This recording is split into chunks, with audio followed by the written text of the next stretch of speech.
नमस्कार.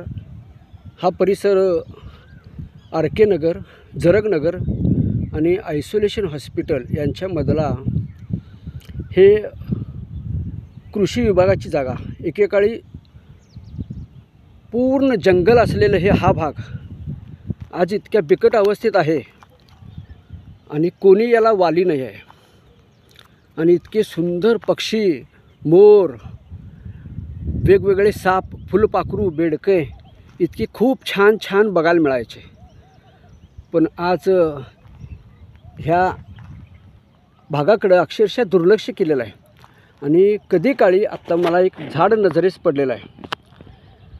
त्या झाडावर खूप छान मोर बसायचे. मी खूप फोटो काढलेले आहेत, पण आज त्याची अवस्था तुम्हाला मी दाखवतो काय झालेलं आहे.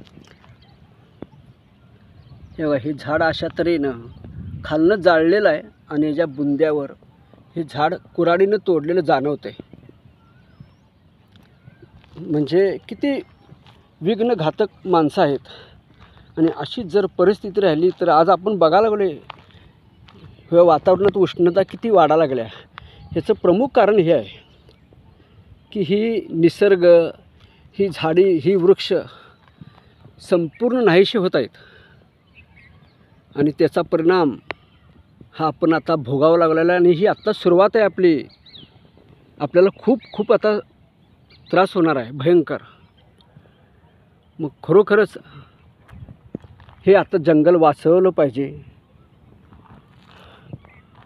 नाहीतर पुढच्या पिढीला आपण काहीच देऊ शकणार नाही.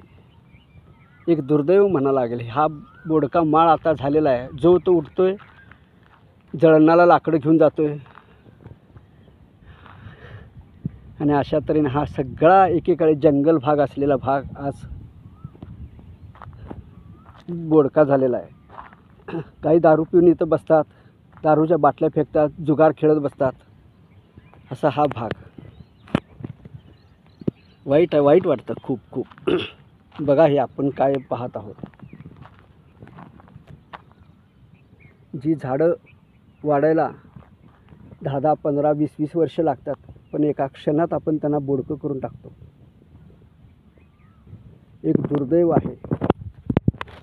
मी नंदकुमार पाटील, कोल्हापूर. एक मॉर्निंग वॉक म्हणून फिरायला येतो आणि मला काहीतरी वाटतं या भागाबद्दल, म्हणून मी आपणाशी शेअर करत आहे.